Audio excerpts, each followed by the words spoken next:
Astaghfirullah. Kita mulai. Di sini kita akan membahas beberapa contoh hadis maudhu yang menyebar di masyarakat. Dan sekali lagi bahwa menyebarkan sangat berbahaya karena diancam tempat duduknya di neraka. Sebagaimana hadis yang sudah kita jelaskan, man kadzdzaba alayya muta'ammidan falyatabawwa maq'adahu minan nar. Barang siapa yang berdusta atas namaku, maka silahkan tempat duduknya di neraka. Baik, tidak memperpanjang mukaddimah, kita langsung saja beberapa contoh hadis maudhu yang menyebar di masyarakat. Tidak apa-apalah, agak keras saja ininya ya. Hadis pertama, saya perhatikan bukunya. Di antara hadis palsu yang menyebar di sini adalah lafadznya innallaha qabadha qabdatan min nurihi faqala laha kuni Muhammadan. Sesungguhnya Allah menggenggam segenggam dari cahayanya, lalu berfirman kepadanya, jadilah engkau Muhammad. Hadis ini adalah maudhu, palsu. Kemudian hadis yang sama juga pada nomor 2, awwalu ma khalaqallahu nuru nabiyyika ya Jabir. Wahai Jabir, bahwa yang pertama kali diciptakan oleh Allah adalah cahaya nabimu. Dua hadis ini jelas sangat bertentangan dengan ayat Al-Qur'anul Karim, di mana Allah Subhanahu wa taala mengatakan wa ma khalaqtul jinna wal insa illa liya'budun. Tidaklah kami ciptakan manusia dan jin itu kecuali diperintahkan untuk beribadah kepada Allah Subhanahu wa taala. Dari ayat ini menunjukkan bahwa tujuan Allah menciptakan kita ini adalah untuk beribadah kepada Allah Subhanahu wa taala. Tapi di sana banyak yang menyebar tentang hadis-hadis bahwa tujuan penciptaan langit dan bumi itu karena cahaya Muhammad, atau disebut dengan Nur Muhammad. Semua riwayat yang bicara tentang cahaya Muhammad, yang dengannya alam semesta diciptakan, maka tidak ada satupun hadis yang sahih. Semuanya maudhu, semuanya palsu, karena bertentangan dengan ayat tadi, Az-Zariyat ayat 3 tadi. Ini yang nomor 2. Yang nomor 3, di sini disebutkan juga tawassalu bijahi, bertawassulah kalian dengan menggunakan kedudukanku, kata Nabi. Hadis ini juga maudhu, karena kita tahu bahwa tawassul yang masyru', yang disyariatkan itu ada 3 macam, yang sudah sering kita ulang-ulang pembahasannya. Pertama, tawassul dengan nama dan sifat Allah Subhanahu wa taala, dan itu berdasarkan firman Allah Subhanahu wa taala, walillahil asmaul husna fad'uhu biha. Dan Allah memiliki nama-nama yang indah, maka berdoalah dengan nama-nama Allah yang indah itu. Di dalam ayat ini, surah Al-A'raf 180, Allah Subhanahu wa taala merintahkan kita untuk bertawassul dengan nama-nama Allah. Kemudian yang kedua, bertawassul dengan amal saleh. Sebagaimana kisah yang ma'ruf 3 orang yang terjerembab dalam gua, kemudian batunya menutup dan tidak bisa keluar. Kemudian masing-masing dari 3 orang itu bertawasul dengan amal soleh terbaik mereka. Setelah bertawasul dengan amal soleh terbaik mereka, akhirnya mereka bisa keluar dari gua.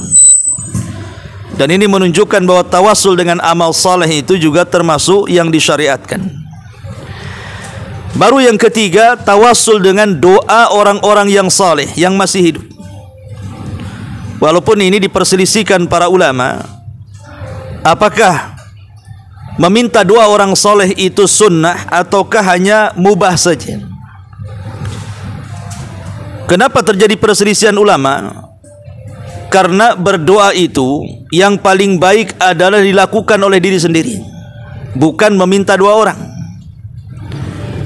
Karena hajat-hajat kita itu yang tahu kita, bukan orang. Sehingga sebagai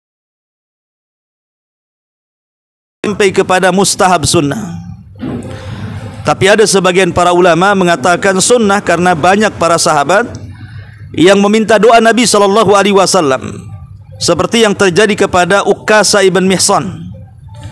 Saat Nabi SAW menyebutkan 70.000 yang masuk surga tanpa hisab dan adab, maka Uqasa berdiri dan mengatakan, ya Rasulullah, doakan aku termasuk mereka. Maka Rasul mendoakan Uqasa ibn Mihsan radhiyallahu an. Selain 3 tawasul ini, maka semuanya mamnu, terlarang, termasuk tawasul dengan kedudukan Nabi sallallahu alaihi wa ala alihi wasallam. Maka yang nomor 4 atau yang nomor 3, Rasul mengatakan tawassalu bijahi, bertawassulah dengan kedudukanku. Maka hadis ini sumbernya tidak ada asalnya, alias maudhu. Kemudian yang keempat, man hajja falam yazurni faqad jafani. Barang siapa yang menunaikan haji, kemudian dia tidak berziarah kepadaku, maksudnya ke makam Nabi, maka dia telah bersikap kasar kepadaku. Hadis ini maudhu, hadis ini palsu. Ya. Kita tahu bahwa tidak syak bahwa ziarah kubur, jangan lagi ke kuburan Nabi, ke kuburan orang biasa. Seperti kita di Batam ada kuburan di Sungai Panas, di Batu Besar atau di Temiang, sunnah hukumnya. Apalagi kuburan Nabi sallallahu alaihi wasallam. Tetapi memaksudkan ziarah secara zatnya, itu bertentangan dengan hadis Nabi sallallahu alaihi wasallam. Karena Nabi sallallahu alaihi wasallam mengatakan la tushaddur rihal illa ila thalathati masajid. Tidak boleh kalian melakukan safar dalam rangka untuk melakukan sebuah ibadah kecuali hanya ke 3 masjid saja. Pertama, Masjidil Haram, karena pahalanya orang yang salat di dalamnya 100.000 kali salat. Kemudian yang kedua, ke Masjid Nabawi, karena pahalanya 100 kali, 1000 kali salat dibandingkan di tempat-tempat yang lain. Atau Masjidil Aqsa, karena pahalanya 500 atau 250 salat dibandingkan di tempat-tempat yang lainnya. Dari sini kita tahu bahwa kalau kita hendak safar, tujuannya ke 3 masjid ini untuk beribadah, tidak ada masalah. Tapi kalau tujuannya dari sini hanya untuk berkunjung ke kuburan Nabi sallallahu alaihi wasallam dalam rangka beribadah, maka ini menyelisih hadis ini. Tetapi bagi orang-orang yang sudah sampai di Masjid Nabawi, kalau sudah sampai di Masjid Nabawi, baik dalam rangka haji atau umrah, tentu sangat rugi kalau seandainya tidak mengunjungi Masjid Nabi.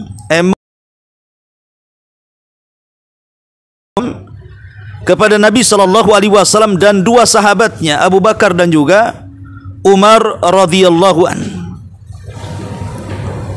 Intinya bahwa kalau seandainya kita berada di Masjid Nabawi kemudian berkunjung ke kuburan Nabi, itu hukumnya sunnah. Tapi bukan kemudian mengkhususkan dari kita, dari Indonesia ini, hanya safar, hanya tujuannya ke kuburan Nabi saja. Ini tidak ada dalilnya. Yang ada dalilnya adalah kunjungan ke Masjid Nabawi. Baru setelah sampai di Masjid Nabawi, kalau kita ke kuburan Nabi itu hukumnya sunnah, berziarah. Tentu dalam rangka tadi mendoakan, mengucapkan salam kepada Rasul dan Abu Bakar dan Umar radhiyallahu anhuma. Ma'asyiral muslimin wal muslimat rahimani wa rahimakumullah. Kemudian juga hadis yang lainnya yang merupakan hadis tidak ada asalnya, artinya tidak ada sumbernya, di mana ada perkataan al-kalamu fil masjidi ya'kulul hasanati kama ta'kulun narul hatab. Ngobrol di dalam masjid itu sama dengan memakan atau menghapus pahala kebaikan sebagaimana api memakan kayu bakar. Tentu obrolan di sini atau pembicaraan di sini tidak semua merugikan orang yang bicaranya, karena hadis ini maudhu, hadis ini tidak sahih. Kalau hadis ini sahih berarti mencakup semua pembicaraan. Padahal tidak semua orang berbicara di masjid itu dilarang. Memang ada beberapa yang dilarang. Contoh umpamanya mengumumkan barang hilang, itu memang ada larangannya. Seseorang mengumumkan barang hilang di dalam masjid, justru kalau seandainya ada orang yang mengumumkan barang hilang di masjid, Rasul mengatakan la raddahallahu alik, semoga Allah tidak menemukan barangmu, karena masjid itu bukan tempat barang hilang. Ya, memang itu tidak boleh. Atau mengangkat suara untuk jual beli dalam masjid, itu tidak boleh. Jual beli dalam masjid itu sangat-sangat terlarang. Kemudian juga mengadu syair, puisi dan yang semacamnya, karena Nabi SAW sudah mengganti dengan zikir dan bacaan Quran. Ya. Ma'asyiral muslimin wal muslimat rahimani wa rahimakumullah.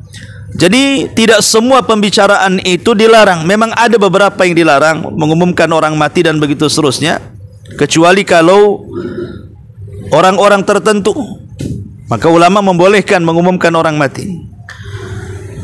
Tetapi orang yang dalam masjid itu kan berbicaranya macam-macam, ada yang ada faedahnya, ada yang tidak ada faedahnya. Kalau memang ada faedahnya dalam rangka menasihati, mengajak manusia kepada kebaikan, mencegah dari kemungkaran, tidak ada masalah bicara dalam masjid. Tapi hadis ini adalah hadis yang maudhu, sehingga tidak bisa kita ambil secara lafaz dan makna. Kemudian yang nomor 6, ini hadis yang terlalu populer di negeri kita, hubbul watani minal iman. Cinta tanah air itu bagian daripada iman. Kita tidak meragukan bahwa cinta tanah air itu sangat dianjurkan, bahkan disyariatkan. Hadis ini secara lafaz adalah hadis maudhu. Secara lafaz hadis maudhu, palsu hadisnya. Tetapi bagian maknanya boleh jadi benar, bahwa cinta tanah air itu memang sangat dianjurkan.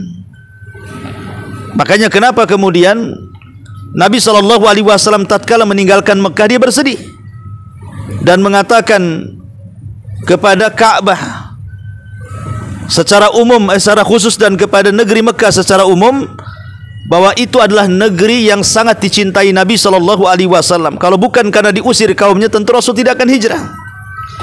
Karena siapapun manusianya pasti akan mencintai tanah kelahirannya. Ini yang nomor 6. Yang nomor 7, alaikum bidinil ajaiz, berpegang teguhlah kalian dengan agama orang-orang lemah. Nah, ini juga hadis yang maudhu. Justru berpegang teguh kepada para ulama, kepada orang-orang yang kuat ilmunya, karena mereka adalah pewaris para nabi, bukan kepada orang-orang yang lemah. Kemudian yang nomor 8, lafaz hadis man arafa nafsahu faqad arafa rabbahu. Barang siapa yang mengetahui dirinya, maka dia telah mengetahui Rabbnya. Tentu hadis ini adalah hadis maudhu, Karena kenyataannya bukan seperti itu. Kalau ingin mengetahui siapa kita, maka kenali siapa penciptanya. Kalau kita mengenali penciptanya, maka pasti kita akan kenal siapa kita. Tapi kalau kita tidak mengenali siapa pencipta kita, maka selamanya kita tidak akan mengenal diri kita sendiri. Jadi kalau ingin mengenali diri kita, maka kenali penciptanya, supaya kita tahu kenapa Allah menciptakan kita, apa tujuan kita hidup, untuk apa kita hidup, kemana kita akan pulang. Dan itu dengan mempelajari 3 hal yang akan ditanya dalam kuburan kita. Pertama, kenali siapa Rabb kita. Yang kedua, kenali siapa Nabi kita. Yang ketiga, kenali apa agama kita dan dalilnya. Baru kalau kita paham 3 perkara, maka setelahnya kita paham siapa kita. Kemudian juga hadis yang ke-9, kuntu kanzan mukhfiyan, aku adalah harta yang tersembunyi. Kemudian yang nomor 10 juga hadis maudhu, lamma iqtarafa adamul khati'ata qala ya rabbi as'aluka bihaqqi Muhammadin lima ghafartali. Ketika Adam melakukan kesalahan, ia berkata, wahai Rabbku, aku memohon kepadamu dengan hak Muhammad agar engkau mengampuniku. Jelas ini sangat maudhu, karena enggak masuk di akal. Masa Nabi Muhammad SAW belum lahir, kemudian Nabi Adam alaihi salatu wassalam, bapak kita semuanya, meminta ampun kepada Allah dengan kedudukan Nabi SAW. Padahal di dalam Al-Quranul Karim jelas, ketika Nabi Adam melakukan kesalahan, kemudian diturunkan ke bumi, dia diajarkan oleh Allah Subhanahu wa taala beberapa kalimat. Yang dimaksud beberapa kalimat di sini artinya doa yang ada dalam Quran. Rabbana zalamna anfusana wa illam taghfir lana wa tarhamna lanakunanna minal khasirin. Inilah kalimat yang pertama kali diucap Adam di permukaan bumi. Permintaan ampun kepada Allah akan dosa-dosanya, maka Allah mengatakan fataba alaihi innahu huwat tawwabur rahim. Maka Allah ampuni dosa-dosanya karena dia zat yang maha pengampun lagi maha pengasih. Jadi Allah Subhanahu wa taala langsung mengampuni dosa-dosa Nabi Adam itu karena Allah sendiri yang mengajarkan. Makanya Allah mengatakan fatalaqqa adama mir rabbih kalimatin. Allah yang mengajarkan kalimat-kalimat itu agar dibaca Adam, mengajarkan Rabbana zalamna anfusana wa illam taghfir lana wa tarhamna lanakunanna minal khasirin. Kemudian Adam membacanya dan Allah menerima taubatnya. Tidak ada sangkut pautnya dengan haknya Nabi kita Muhammad sallallahu alaihi wasallam. Jadi makanya hadis ini dinyatakan maudhu, palsu. Kemudian juga hadis maudhu yang lainnya, dan ini dicantumkan di dalam kitab Ihya Ulumuddin, an-nasu kulluhum mauta illal alimun wal alimuna kulluhum halka illal amilun wal amiluna gharqa illal mukhlisun wal mukhlisuna ala khatarin azimin. Semua manusia dalam keadaan mati kecuali para ulama. Semua ulama akan binasa kecuali mereka yang mengamalkan ilmunya. Semua orang yang mengamalkan ilmunya tenggelam kecuali mereka yang ikhlas, dan orang-orang yang ikhlas berada dalam bahaya yang sangat besar. Hadis ini memang secara lafaz adalah hadis maudhu, walaupun sebagian maknanya sahih, kita tidak mengingkari, ya. Tapi menggunakan lafaz ini walaupun hanya untuk fadilah amal, kalau menggunakan hadis palsu itu tidak boleh. Hadis yang lemah saja digunakan dalam fadilah amal itu bersyarat, apalagi hadis palsu, jelas tidak diperkenankan. Kemudian yang nomor 12, Nabi SAW mengatakan ashabi kan nujumi bi ayyihim ihtadaitum ihtadaitum. Para sahabatku laksana bintang-bintang, siapapun dari mereka yang engkau teladani, niscaya engkau akan mendapatkan petunjuk. Hadis ini maudhu. Ya, hadis ini maudhu. Tapi di sana ada hadis yang sahih yang hampir mirip maknanya. di mana Nabi Shallallahu Alaihi Wasallam mengatakan dalam sebuah hadis, kata Nabi Shallallahu Alaihi Wasallam, an-nujumu amanatun lis-sama. An-nujumu amanatun lis-sama. Bintang itu sebagai pengaman langit. Fa idza dhahabatin nujum atas sama ma tu'ad. Apabila bintang-bintang yang ada di langit itu pergi, hilang, maka akan terjadi masalah dengan langit.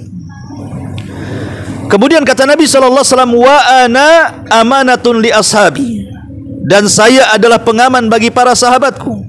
Fa idza dhahabtu ana ata ashabi ma yu'adun.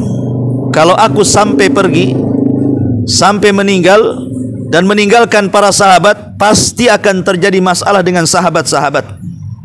Betul, sepeninggal Rasul banyak perselisihan. Kemudian kata Rasul, wa ashabi amanatun li ummati, dan sesungguhnya sahabat-sahabatku itu pengaman kepada umatku. Fa idza dhahaba ashabi ata ummati ma tu'an. Kalau seandainya para sahabatku binasa, maka pasti akan terjadi masalah dengan umatku.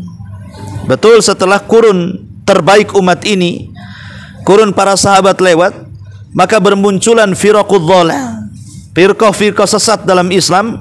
Muncul sempalan-sempalan kelompok yang keluar dari Islam, baik keluar dari lafaz ahli sunnah wal jamaah atau terang-terangan keluar dari Islam. Dan itu sepeninggal kurun terbaik yang disabdakan Nabi sallallahu alaihi wasallam, khairul qarni khairun nasi qarni.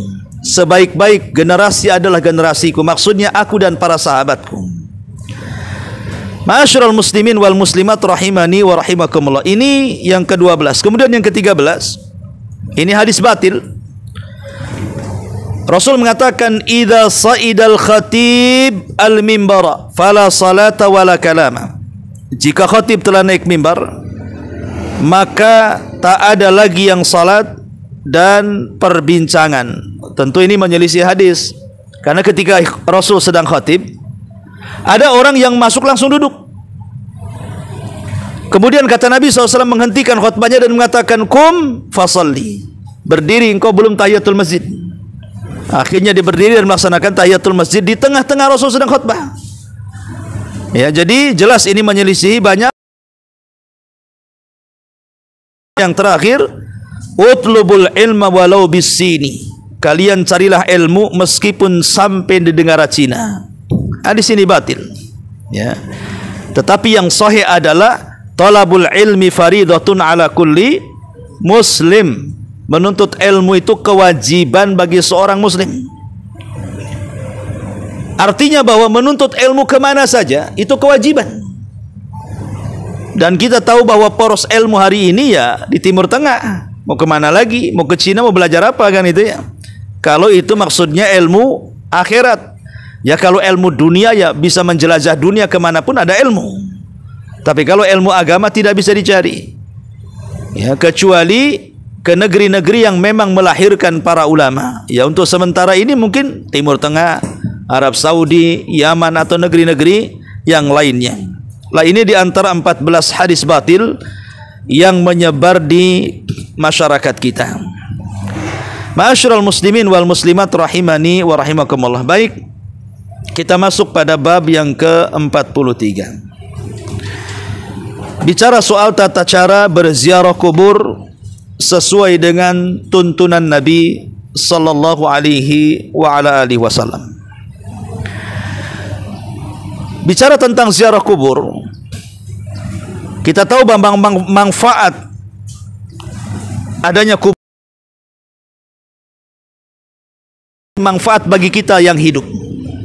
Dengan adanya kubur itu sangat manfaat dibandingkan kemudian orang yang membakar jasad seseorang menjadi abu kemudian dilempar ke sungai, lautan dan yang semacamnya, sehingga tidak menyisakan bekas kubur. Di antara manfaatnya adalah intifa'uz zair bi dzikril mauti. Dengan adanya kuburan, maka kita yang menjadi penziarah kubur itu bisa mengingatkan kita akan kematian. Kalau tidak ada kuburan, kita tidak akan diingatkan dengan kematian. Tapi dengan adanya kuburan, maka kita bisa mengambil manfaat diingatkan dengan kematian, bahwa hari ini si fulan, besok pula kita yang masuk di situ. Yang kedua, bukan hanya manfaatnya kembali kepada kita yang berziarah, tetapi kembali kepada orang yang sudah dikubur. Karena ketika kita ziarah kubur, otomatis kita mendoakan ampunan, mendoakan ketetapan jawaban, dan itu yang mereka hajatkan dalam kuburan. Dengan kedatangan kita kepada kuburan itu juga bermanfaat bagi mereka yang ada di kuburan. Kemudian yang ketiga, bisa melembutkan hati. Orang-orang yang terlalu keras karena terlalu cinta dunia, maka dengan mengingat kematian, sekeras apapun hati pasti lembut. Karena ziarah kubur itu bisa melembutkan hati. Kemudian yang keempat, manfaatnya bisa jadi menjaga sejarah. Dengan adanya kuburan itu bisa menjaga sejarah. Ya, seperti kuburan pamannya para ulama di zaman tabi'in, di zaman tabi'ut tabi'in, dan begitu seterusnya. Ya. Terkadang kemudian kuburan itu mengetahui sejarah-sejarah ulama dulu dengan adanya kuburan. Sebab kalau tidak ada kuburan, susah jadi sejarah. Tapi terkadang dalam masalah ini banyak juga yang kemudian melakukan penipuan, kan gitu. Contoh umpamanya, ada beberapa orang di kota Batam saja yang mengaku tanah milik dia dengan dalih di situ ada kuburan moyangnya. Itu ada di Batam ini. Ya. Jadi ngaku ini tanah 1 hektar ini milik saya. Kemudian kita katakan, kok tahu ini milikmu? Iya, karena di tengahnya ada kuburan nenek moyang saya. Padahal entah kuburan siapa di situ, kan? Jadi penipuan juga tuh kadang-kadang. Ya. Nah, ini masalah juga. Tetapi kalau memang kita mau betul-betul mencari sejarah, ya untuk sementara, ya mungkin di kuburan itu yang bisa digali. Ya. Kemudian diambil sejarah. Rahimani wa rahimakumullah. Intinya bahwa kuburan ini sangat bermanfaat bagi kita kaum muslimin, baik penziarah atau orang yang dikubur itu sendiri. Tetapi bagaimanapun, karena Islam ini agama hukum, ada adab-adab yang harus dipahami ketika berziarah kubur. Maka di sini pengarang menyebutkan beberapa adab bagi orang-orang yang datang ke kuburan supaya tidak terjerumus kepada kesyirikan dan bid'ah. Ya. Baik, kita masuk pada babnya. Pengarang menyebutkan beberapa dalil. Inni kuntu nahaitukum an ziyaratil kubur fazuruha litudzakkirakumul ziyaratuha khairan. Dahulu aku pernah melarang kalian berziarah, maksudnya dalam periode Mekah. Rasul melarang. Periode Mekah Rasul melarang berziarah kubur. Kenapa? Karena iman para sahabat belum kokoh. Dikhawatirkan kemudian kalau dibuat syariat ini maka akan banyak terjadi penyimpangan. Tetapi setelah keimanan para sahabat kokoh dan mereka sudah hijrah ke kota Madinah, maka Nabi SAW mengatakan fazuruha litudzakkirakum ziyaratuha khairan. Kata Rasul, tapi sekarang ziarah kuburlah kalian untuk mengingatkanmu dalam berbuat baik. Dalam riwayat tudzakkirukumul akhirah, untuk mengingatkan kamu akan akhirat. Baik, kita masuk pada adab-adab yang ditulis di sini. Yang pertama, ketika masuk, maka sunnah menyampaikan salam kepada mereka yang telah meninggal dunia. Rasul mengatakan saat beliau masuk ke areal kuburan membaca assalamu alaikum ahlad diyar minal mu'minina wal muslimin wa inna insyaallahu bikumul lahikun as'alullaha lana wa lakumul afiyata minal adzab. Semoga keselamatan dicurahkan atasmu wahai para penghuni kubur dari orang-orang yang beriman dan orang-orang Islam, dan kami jika Allah berkehendak kami juga akan menyusul kalian Kami hanya memohon kepada Allah agar memberikan keselamatan kepada kami dan keselamatan bagi kalian dari siksa kubur. Jadi adab yang pertama sebelum masuk ke areal kubur adalah mengucapkan salam, dan salam itu bagian daripada doa bagi penghuni kubur. Ini yang pertama. Ya. Kemudian yang kedua, tidak duduk di atas kuburan dan tidak menginjak kuburan. Karena Rasul mengatakan la tusallu ilal kuburi wala tajlisu alaiha. Janganlah kalian salat menghadap kuburan. Maksudnya salat yang ada ruku dan sujud. Tapi salat yang tidak ada ruku dan sujud boleh. Seperti salat jenazah, itu tidak ada ruku, tidak ada sujud, maka dia berdiri saja. Maka boleh dilakukan di kuburan. Tapi bukan menghadap kubur, tetap menghadap kiblat. Tapi salat yang ada ruku dan sujud tidak boleh dilakukan di kuburan. Karena kita tahu bahwa ruku dan sujud tidak boleh diberikan kecuali kepada Allah Subhanahu wa taala. Makanya Rasul mengatakan la tusallu ilal kubur wa la tajlisu 'alaiha, dan janganlah kalian duduk di atasnya. Kenapa demikian? Untuk menghargai jiwa seorang mukmin baik setelah hidup ataupun setelah kematiannya. Ketika kita duduk di atasnya sama dengan menduduki badan dia. Ya, maka itu tidak sopan dalam kehidupan yang ada saja. Orang belum mati diduduki badannya saja tidak sopan. Apalagi orang yang sudah meninggal. Kemudian yang ketiga, tidak melakukan tawaf keliling kubur dengan niat untuk bertaqarrub. Karena tawaf hanya dilakukan di sekitar Ka'bah saja.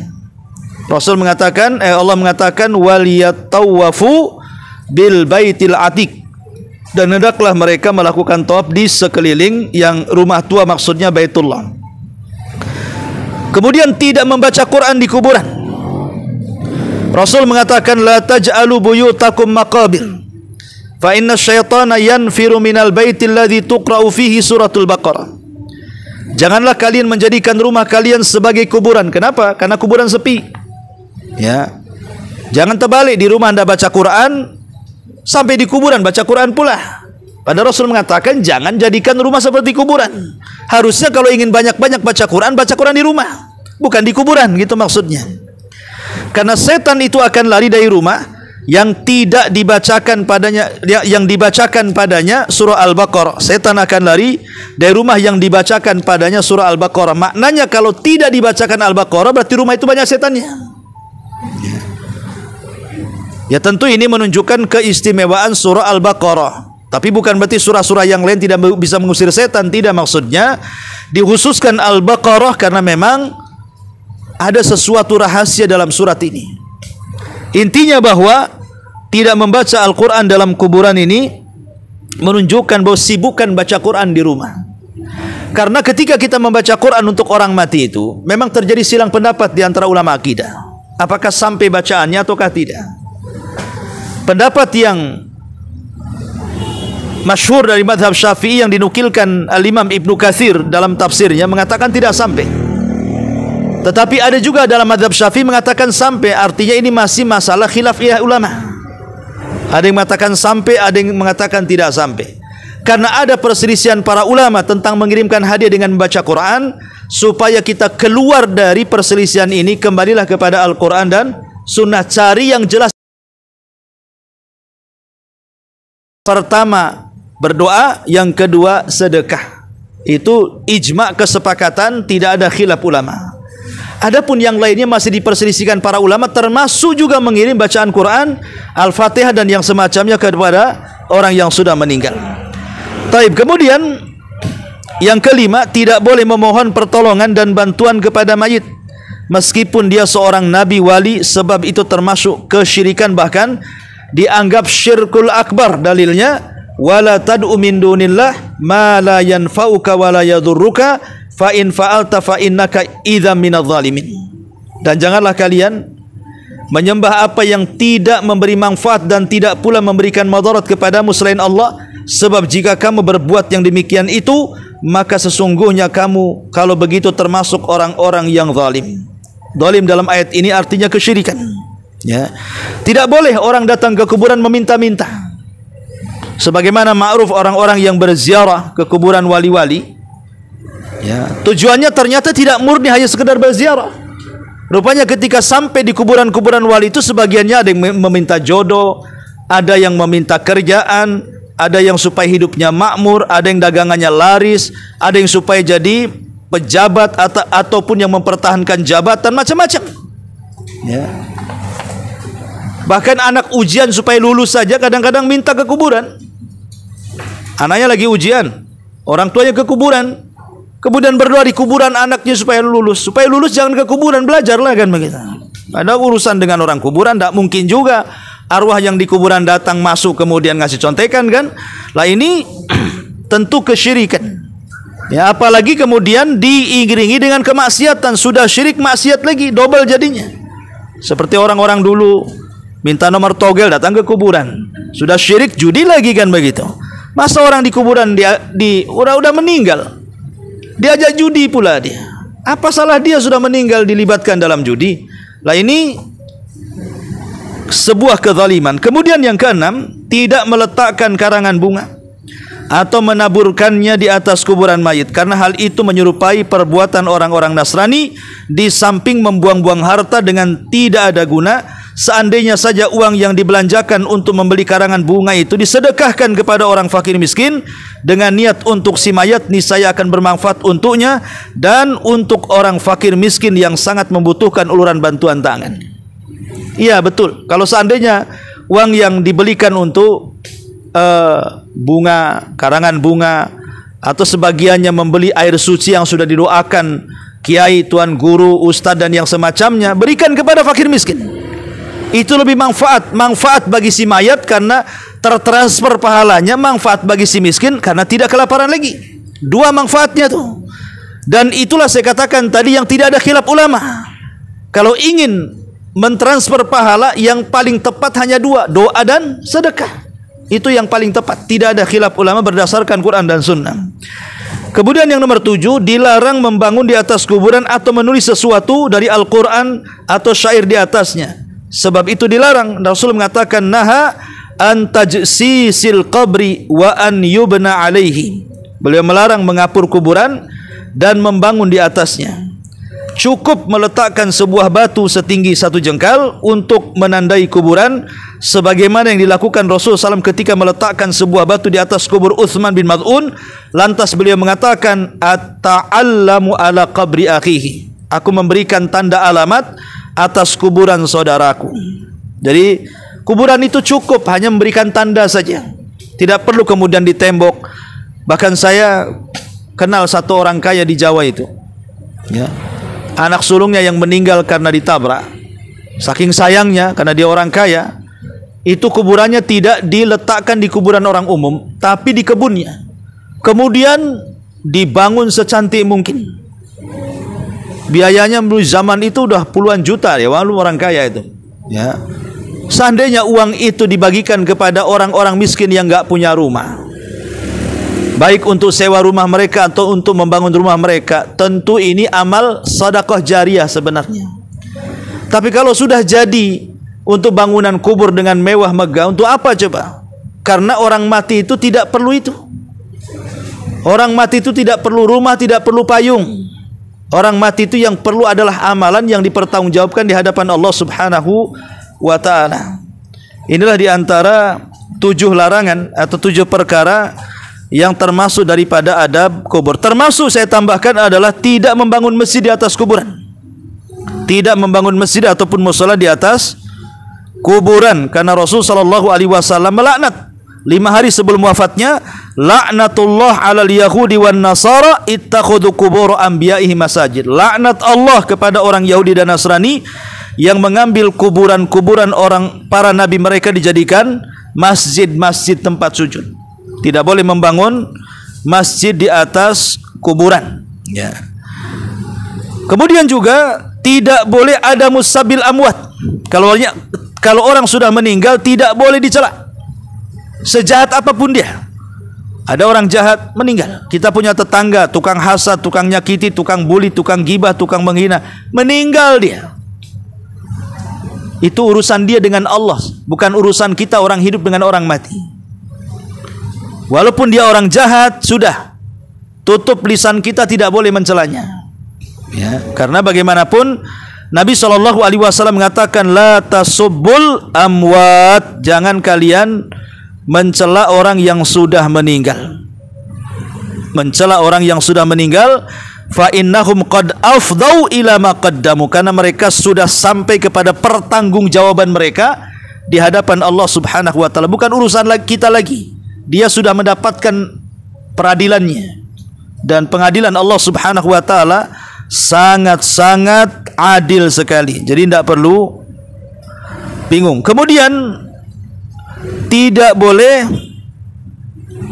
al-bu'du anil mukhalafati syar'iyyati liziarati. Jauhi perkara-perkara yang menyelisih syariat dari perkara-perkara bid'ah dalam agama. Termasuk juga orang yang mengusap kuburan. Mengusap kuburan, kemudian mengusap kain kuburan karena disangka itu kuburan keramat umpamanya kan. Nah, terkadang juga tanah kuburan dijadikan untuk benda-benda sihir. Ya, ada yang mengambil tanah kuburan itu untuk dijadikan alat-alat sihir. Maka ini sekali lagi perbuatan yang sangat menyimpang dalam Islam. Ya. Baik, ini diantara faedah dari bab yang ke-43. Sebelum saya tutup, kalau ada yang mau bertanya silahkan. Ya.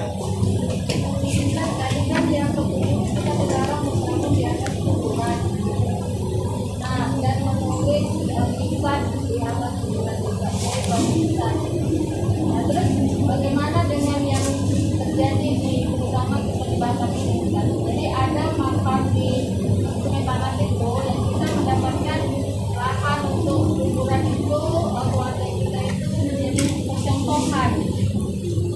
Jadi ibaratnya seperti percontohan. Jadi di situ mau tidak mau sama pemerintah itu dibuatkan lisan. Ya, alhamdulillah. Ya, percontohan itu kan kenapa mesti ditulis, diukir namanya? Bisa aja pakai spanduk kan itu ya. Supaya kalau udah selesai kan bisa dicabut. Karena kita lihat, kalau kita pernah haji atau umroh, lihat ke kuburan Baqi. Ya hanya batu-batu gitu saja kan. Hanya batu-batu gitu saja, nggak ada apa-apa. Bahkan kuburan para sahabat yang ada di Uhud itu cuma dua batu nisan yang nampak. Yang lainnya tak tampak. Nah, tetapi kan orang udah tahu di situ ada 70 syuhada Uhud. Karena memang Nabi SAW jauh-jauh hari sudah membuat syaddud dari'ah. Bahasanya sedia payung sebelum hujan. Sebelum ada kesyirikan, bid'ah dan penyimpangan itu sudah ada pencegahan. Sebab kalau seandainya kuburan itu kemudian dibangun mewah-mewah, dibangun megah-megah, selain daripada mengundang kesyirikan, mengundang bid'ah, juga menghambur-hamburkan harta. Karena ada yang lebih baik yang bisa kita gunakan untuk orang yang sudah meninggal, seperti untuk sedekah dan yang semacamnya. Ya. Karena yang namanya larangan dari sejak Rasul sampai hari ini, sampai kiamat pun tetap berlaku. Kalau tidak boleh, ya tidak boleh. Gak mungkin dari tidak boleh menjadi boleh, kecuali darurat. Lalu apa daruratnya di sini? Ketika Rasul melarang tidak boleh duduk, ya tidak boleh duduk selamanya. Tidak boleh menginjak, ya tidak boleh menginjak. Tidak boleh menulis, ya tidak boleh menulis. Tidak boleh menembak, ya tidak boleh menembak. Dan begitu seterusnya. Karena sesuatu yang dilarang itu, maka sampai kiamat tetap dilarang. Karena Nabi SAW sudah meninggal masalahnya. Dan dalam larangan itu pasti ada madarat. Sebagaimana di balik perintah itu ada maslahat. Ya walaupun ada buat percontohan, ya percontohan yang sesuai dengan syar'i lah. Bukan percontohan yang jauh daripada syariat. Wallahu a'lam. Tapi bukan kita yang menghendaki Ustaz, sudah dibuatkan oleh pemerintah sendiri. Iya, kalau kita maknanya kalau kita harus punya sikap kan gitu. Kalau itu keluarga kita. Kalau umpamanya pemerintah mereka melakukan hal yang menyimpang, ya dosanya ditanggung mereka lah kan gitu. Kan ada hadisnya. Kalau pemerintah membuat kebaikan, maka pahalanya untuk kita dan untuk mereka. Tapi kalau pemerintah membuat dosa, pahalanya untuk kita, dosanya untuk mereka. Kan gitu riwayatnya. Ya, tapi kalau yang tidak hak batil ya kita harus mengingkari. Tidak bisa dengan kekuasaan dengan tangan, tidak bisa dengan tangan dengan hati, walaupun itu selama-lamanya iman. Harus ada ingkar kemungkaran, bukan dibiarkan gitu saja. Ya. Jadi kalau itu pemerintah ya mereka penanggung hukum itu yang kemudian akan menerima akibat dosanya. Wallahu a'lam. Iya. Bagaimana Ustaz? Tadi kita bilang tidak boleh menabur dan melepas dalam Al-Quran. Kalau boleh nggak Ustaz? Ya, Tuhan. Apa itu? Rumput. Menanam rumput ya, murah. Ada keyakinan nggak? Ada Ustaz, tujuannya supaya tanahnya stabil aja. Ya enggak apa-apa, kalau memang tanahnya enggak longsor gitu saja kan. Tidak ada masalah. Yang jelas jangan sampai kemudian dengan rumput jadi tinggi akhirnya hilang pula kuburannya. Kemudian akhirnya diinjak orang disangka bukan kuburan. Ya nanam-nanam tapi jangan sampai hilang kuburannya. Dikhawatirkan karena rumputnya jadi besar jadi ilalang, akhirnya orang lewat di situ disangka bukan kuburan, tahu-taunya kuburan. Itu saja sih. Ya, walaupun untuk menahan supaya tidak longsor umpamanya kan, ya tidak ada masalah, tapi ya minimal harus ada tanda bahwa itu kuburan. Karena kalau sudah rumputnya tinggi kan susah nanti ditandai, nanti diinjak orang atau diinjak orang-orang yang nyari rumput itu. Ya. Wallahu a'lam. Ustaz, kalau batu nisan boleh nggak Ustaz? Batu nisan tidak ada masalah. Ya. Batu nisan yang dijual-jual itu kan tidak ada masalah. Tetapi jangan menembok kuburan. Jangan mengkerami kuburan. Ya. Cukup pakai tanah saja. Kalaupun memang takut longsor harus dipakai batu keliling yang nggak ada masalah. Ya, tapi jangan kemudian menemboknya. Menembok kuburan itu haram hukumnya. Batu nisan itu boleh Ustaz? Ya batu nisan taruh gitu saja tidak ada masalah. Tapi ada tulisan. Ya nggak ada tulisan lah. Kalau ada tulisan nama itu nggak boleh. Ya itu masuk kepada hadis tadi, dilarang ngasih tulisan. Ya kan alasan di masyarakat itu biar tahu ini kuburannya si anu kan begitu ya. Ya, tapi Nabi SAW melarang. Kenapa tidak boleh? Ya tentu ada hikmah kenapa Rasul melarang. Ya karena ini kan tidak boleh menulis di kuburan itu kan memang ada hadisnya masalahnya. Soal hikmah diketahui atau tidak yang jelas bahwa karena dilarang ya jangan dilakukan gitu saja. Jangan dilakukan. Wallahu a'lam.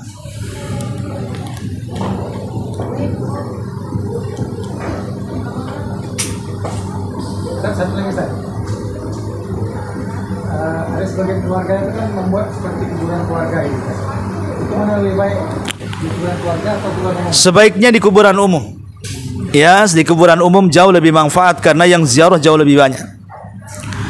Kalau kuburan keluarga itu yang berziarah hanya keluarga saja, yang mendoakan tak banyak. Tapi kalau kuburan umum dipastikan yang mendoakan keluarga kita jauh lebih banyak. Kalau ada wasiat Ustaz dari si mayat sebelum Wasiat itu boleh dilakukan kalau tidak bertentangan dengan syariat. Kalau bertentangan dengan syariat ya jangan dilakukan wasiat itu. Ya, jadi apalagi kalau wasiatnya jelas-jelas bertentangan dengan syar'i, kuburkan saya kalau mati di dalam masjid, nah itu kan jelas. Ya. Maka wasiat itu bisa batal kalau bertentangan dengan syariat. Sebaiknya dikuburkan di pekuburan umum lebih tenang. Karena pasti yang menziarah pun lebih banyak gitu ya. Wallahu a'lam. Baik, sampai di sini kita tutup. Subhanakallahumma bihamdika asyhadu an la ilaha illa anta astaghfiruka wa atubu ilaik. Allahu taala alam. Assalamualaikum warahmatullahi wabarakatuh.